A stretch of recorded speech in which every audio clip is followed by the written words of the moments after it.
আসসালামু আলাইকুম। প্রনাউনের 3 নম্বর ভিডিওতে আপনাকে স্বাগতম জানাচ্ছি। এর আগের 2টা ভিডিওতে আমরা প্রনাউনের কিছু ক্যাটাগরি নিয়ে পড়াশোনা করেছিলাম। আমরা শিখেছিলাম personal pronoun, possessive pronoun, reflexive pronoun, interrogative এবং রিলেটিভ প্রনাউন, রেসিপ্রোকাল এবং ডিস্ট্রিবিউটিভ প্রনাউন। আমরা এই টোটাল 3, 2, 5, 7টা প্রনাউন শিখেছি। আর মাত্র 2টা প্রনাউন বাকি রয়েছে, সেটা হচ্ছে ইনডিফিনিট প্রনাউন এবং ডেমনস্ট্রেটিভ প্রনাউন। আপনি যদি 2টা প্রনাউন শিখে ফেলেন তাহলে আপনি প্রনাউনের বস হয়ে যাবেন এবং প্রনাউনের যে যাবতীয় ইনফরমেশনগুলো রয়েছে আপনি সবগুলো শিখে ফেলতে পারবেন। তাহলে কতক্ষণ বলে আমি ভিডিওটা শুরু করি। আমরা আমাদের স্লাইডে চলে যাই, সেই জন্য একটু সময় দিতে হবে। আমরা যাব, হ্যাঁ আমরা এই স্লাইডটা শেয়ার করব। তাহলে আমরা শিখবো আজকে কি ইনডিফিনিট এবং ডেমনস্ট্রেটিভ প্রনাউন। প্রথমে শব্দ দুইটা একটু বোঝার চেষ্টা করি। ইনডিফিনিট মানে কি?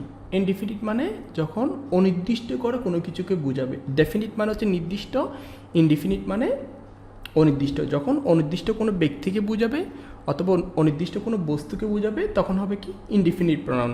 ডেমনস্ট্রেটিভ প্রনাউন কি মানে কি? এটা হচ্ছে এটার বিপরীত। ডেমনস্ট্রেটিভ বলতে নির্দিষ্ট করে কোনো ব্যক্তি অথবা বস্তুকে বোঝাবে। তাহলে আপনি কি শিখলেন?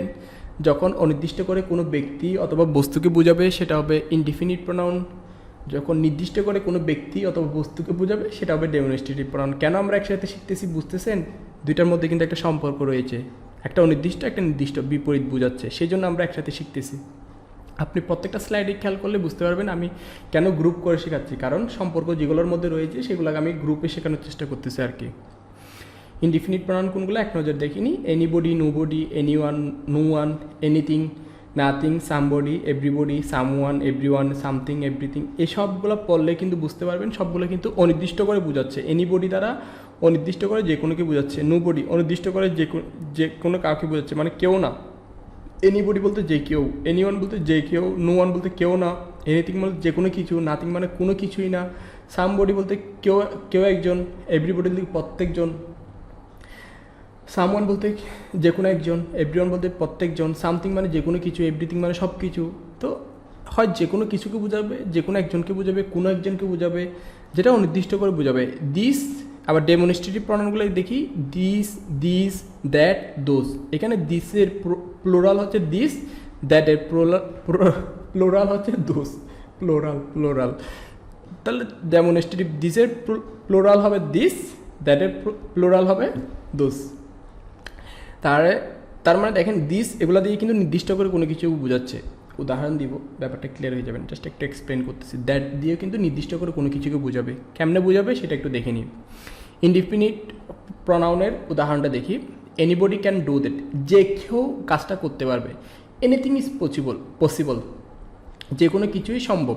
তার মানে এনিবডি দিয়ে বোঝাচ্ছে কি যে কেউ কাজটা করতে পারবে। এনিথিং দিয়ে বোঝাচ্ছে যে কোনো কিছুই সম্ভব। এখানে ব্যাপারটা কিন্তু অনির্দিষ্ট করে বোঝাবে। যখন কোনো প্রনাউন অনির্দিষ্ট করে কোনো ব্যক্তিকে অথবা কোনো বস্তুকে বোঝাবে তখন সেটা হবে কি ইনডিফিনিট প্রনাউন। যেমন এনিবডি ক্যান ডু দ্যাট, এখানে আপনি এটাকে চেঞ্জ করে আপনি নিজেও বাক্য বানাতে পারবেন। যেমন nobody can do that, anyone can do that, no one can do that, সবগুলা দিয়ে কিন্তু আপনি বাক্য বানাতে পারেন।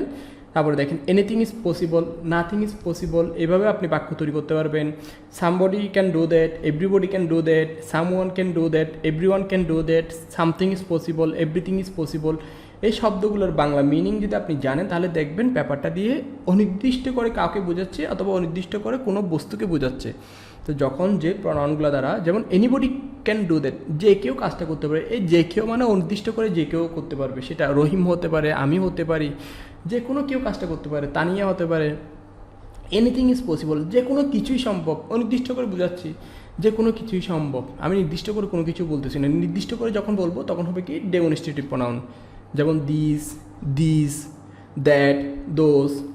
দিস ইজ হিজ বুক, এই বইটা তার। নির্দিষ্ট করে বলতেছি এই বইটা তার। দিস আর হিজ বুকস, এই বইগুলো তার। এই বইগুলো যখন প্লুরাল হবে তখন হবে this. That is his book, এই বইটা তার। ওই বইটা, সরি, এই হবে কাছের জিনিসকে বোঝাবে তখন হবে এই, যখন দূরের জিনিসকে বোঝাবে তখন হবে ওই। দ্যাট ইজ হিজ বুক, ওই বইগুলা তার। দোজ আর হিজ বুক, ওই বইগুলো হচ্ছে তার। যখন প্লুরাল হবে তখন হবে দোজ, যখন সিঙ্গুলার হবে তখন হবে দ্যাট। একটা বইকে বুঝালে হবে দ্যাট, অনেকগুলো বইকে বুঝালে হবে কি দোজ। ওই বইগুলো তার। তো যেমন দেখেন এখানে কিন্তু কাছে হোক বা দূরে হোক, কাছে হলে দিস আর দিস, দূরে হলে দ্যাট আর দোজ। কাছে হোক আর দূরে হোক সবগুলো দ্বারা কিন্তু নির্দিষ্ট করে বোঝাচ্ছে। নির্দিষ্ট করে বলতেছি এই বইটা তার, নির্দিষ্ট করে বলতেছি ওই বইগুলো তার, নির্দিষ্ট করে বলতেছি ওই বইগুলো তার, প্লুরাল হোক আর সিঙ্গুলার হোক। তার মানে যখন কোনো কিছু নির্দিষ্ট করে বোঝাবে তখন কি বসাবেন? ডেমনস্ট্রেটিভ প্রনাউন বসাবেন। যখন অনির্দিষ্ট করে বোঝাবেন তখন কি বসাবেন? ইনডিফিনিট প্রনাউন বসাবেন। আশা করি ব্যাপারটা ক্লিয়ার হয়ে গিয়েছেন। তাহলে আমরা নোটগুলো একটু দেখে নিই। ইনডিফিনিট মানে অনির্দিষ্ট কাউকে কিছুকে বোঝাবে। এনিবডি, এনিওয়ান, এনিথিং এগুলো হচ্ছে উদাহরণ। বাক্য হচ্ছে কি? Anybody can dance, anything you can give me, যে কোনো কিছুই তুমি আমাকে দিতে পারো। ডেমনস্ট্রেটিভ কোনগুলা? যখন কোনো কিছু নির্দিষ্ট কাউকে অথবা কোনো কিছুকে বোঝাবে। দিস ইজ মাই ব্রাদার, নির্দিষ্ট করে বলতেছি এই ভাইটা আমার, এই ভাইটা আমার। দ্যাট ইজ ইউর টেবল, ওই টেবিলটা তোমার। তো যখন নির্দিষ্ট করে বলতেছি ওই টেবিলটা আমার, তখন আমরা কি বসাবো? ডেমনস্ট্রেটিভ প্রনাউন বসাবো। উদাহরণ কি? দিস, দিসের প্লুরাল দিস, দ্যাট ওই, আবার ওইটা প্লুরাল হবে কি? দোস। আশা করি প্রনাউন নিয়ে যাবতীয় যত ইনফরমেশন দরকার আপনি পেয়েছেন, প্রনাউনটা খুব ভালো করে বুঝেছেন। আশা করি আমি আমার সর্বোচ্চ চেষ্টা করেছি আপনাকে বোঝানোর। এরপরে আমরা যা যা শিখেছি সেটাকে একটা প্র্যাকটিক্যালি ব্যবহার করে দেখি। এটা আমাদের রিয়েল লাইফে আমাদের বাক্য যেখানে রয়েছে সেখানে আমরা ব্যবহার করি, রিয়েল লাইফে এক্সাম্পলগুলো দেখি, তাহলে আপনি আর ভালো করে শিখতে পারবেন। My friends name is Rashed, আমার বন্ধুর নাম হচ্ছে রাশেদ। এখানে মাই ফ্রেন্ড দিয়ে বোঝাচ্ছে আমার বন্ধু। তাহলে এটা কি প্রনাউন দেখি আপনারা বলেন তো? এটা হচ্ছে পসেসিভ প্রনাউন। মনে আছে যে প্রনাউনগুলো দ্বারা অধিকার বোঝায় সেটা হবে কি? Possessive pronoun. He is 25 years old, সে 25 বছর। এটা কি বলেন তো? এটা হচ্ছে সাবজেক্টিভ প্রনাউন, কারণ এই প্রনাউনটা সাবজেক্টের পজিশনে বসেছে, সেজন্য সেটা হবে কি? Subjective pronoun. I called him Milan, এই হিমটা হবে কি? Objective pronoun. মনে আছে না? পার্সোনাল প্রনাউনে আবার দুইটা ফর্ম রয়েছে, একটা হচ্ছে সাবজেক্টিভ ফর্ম আর একটা হচ্ছে অবজেক্টিভ ফর্ম। তাহলে এটা হচ্ছে অবজেক্টিভ ফর্মের উদাহরণ, কারণ এটা অবজেক্টিভ পজিশনে বসেছে। We have known each other since 2012, এটা হচ্ছে সাবজেক্টিভ প্রনাউনের উদাহরণ। উই মানে হচ্ছে আমরা, have known each other, each other বলতে আমরা পরস্পরকে জানি, আমরা একে অপরকে জানি। এটা কি প্রনাউন দেখে আপনারা বলেন তো? কেউ যদি মেমোরাইজ করে থাকেন তাহলে বলতে পারবেন। এটা হচ্ছে রেসিপ্রোকাল প্রনাউন। যখন দুই বা ততোধিক ব্যক্তির মধ্যে সম্পর্ককে বোঝাবে তখন সেটা হবে কি? Reciprocal pronoun. He is an engineer, এখানে হিটা হবে কি?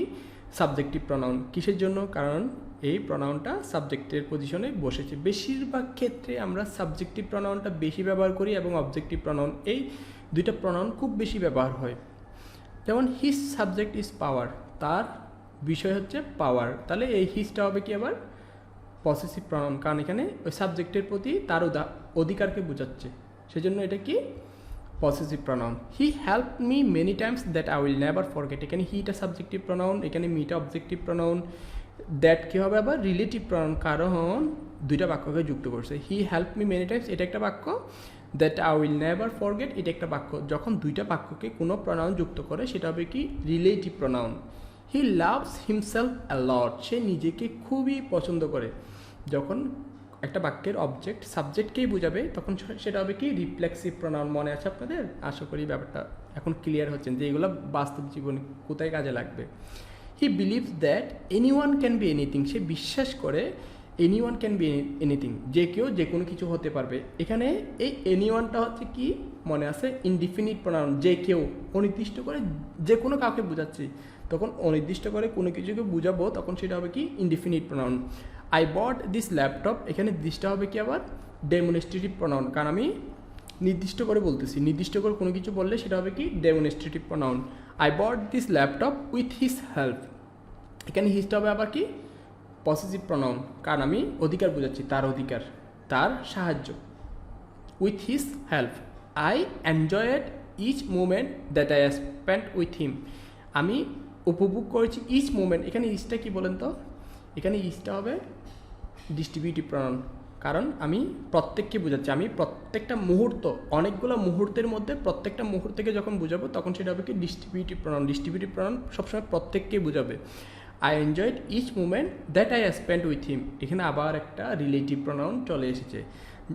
এটা কেন রিলেটিভ প্রনাউন? কারণ এটা দুইটা বাক্যকে যুক্ত করেছে, যে প্রনাউনগুলো দুইটা বাক্যকে যুক্ত করে সেটা হবে কি রিলেটিভ প্রনাউন। শেষ 1 মিনিটে আমরা 3টা ভিডিওতে যা শিখেছি সম্পূর্ণ জিনিসটা 1 মিনিটের মধ্যে রিভিশন দেওয়ার চেষ্টা করি। আমরা পার্সোনাল প্রনাউন শিখেছিলাম। পার্সোনাল প্রনাউনের আবার 2টা ফর্ম রয়েছে, সাবজেক্টিভ প্রনাউন, অবজেক্টিভ প্রনাউন। আবার পার্সোনাল প্রনাউনের আরও 2টা ফর্ম রয়েছে, সেটা হচ্ছে পসেসিভ প্রনাউন আরটা হচ্ছে আপনার রিফ্লেক্সিভ প্রনাউন। এরপরে ইন্টারগেটিভ এবং রিলেটিভ প্রনাউন। ইন্টারগেটিভ প্রনাউন কোনগুলো? যেগুলো দ্বারা কোয়েশ্চেন করা হবে সেগুলো হচ্ছে ইন্টারগেটিভ প্রনাউন। রিলেটিভ প্রনাউনগুলো যখন যে প্রনাউনগুলো দুইটা বাক্যের মধ্যে সম্পর্ক করবে সেটা হবে রিলেটিভ প্রনাউন। রেসিপ্রোকাল প্রনাউন কোনগুলো? যখন কোনো প্রনাউনগুলো 2 বা ততোধিক ব্যক্তির মধ্যে সম্পর্ককে বোঝাবে সেটা হবে রেসিপ্রোকাল প্রনাউন। ডিস্ট্রিবিউটিভ প্রনাউন কোনগুলো? যখন প্রত্যেককে বোঝাবে, যে প্রনাউনগুলো প্রত্যেককে বোঝায় সেটা হবে ডিস্ট্রিবিউটিভ প্রনাউন। ইনডিফিনিট প্রনাউন কোনগুলো? যেগুলো দ্বারা অনির্দিষ্ট করে সব কিছুকে বোঝাবে, অনির্দিষ্ট করে যে কোনো ব্যক্তি যে কোনো বিষয়কে বোঝাবে, যে কোনো বস্তুকে বোঝাবে সেটা হবে ইনডিফিনিট প্রনাউন। ডেমনস্ট্রেটিভ কোনগুলো? যেগুলো নির্দিষ্ট করে কোনো কিছুকে বোঝাবে, যেমন দিস, দ্যাট, দোজ, দিস, সেগুলো হবে কি ডেমনস্ট্রেটিভ প্রনাউন, যখন নির্দিষ্ট করে কোনো কিছুকে বোঝাবে। সবাইকে অসংখ্য ধন্যবাদ সম্পূর্ণ সিরিজে থাকার জন্য। আশা করি আপনি প্রনাউনের বস হয়ে গিয়েছেন, প্রনাউনটা ভালো করে বুঝেছেন। যাদের স্লাইডটা দরকার, আমি যা যা পড়েছি সব কিছু দরকার, আপনি ডেসক্রিপশন বক্সে চেক করতে পারেন, কমেন্ট বক্সে চেক করতে পারেন, আপনি স্লাইডটা পেয়ে যাবেন, যাতে আপনি স্লাইডটা পড়তে পারেন আর কি। কারণ পিডিএফ আকারে পড়লে আপনি যা পড়েছেন সেটা যদি আবার রিডিং পড়েন, নিজে নিজে পড়েন, তাহলে যে জিনিসটা বুঝেন না সেটা আর ভালো করে ক্লিয়ার হতে পারবেন আর কি। তারপরেও যদি না বুঝেন তাহলে আবার এসে ভিডিওটা দেখতে পারেন। এতক্ষণ সাথে থাকার জন্য অসংখ্য ধন্যবাদ আপনাকে, আমার বক বক শোনার জন্য। আসসালামু আলাইকুম।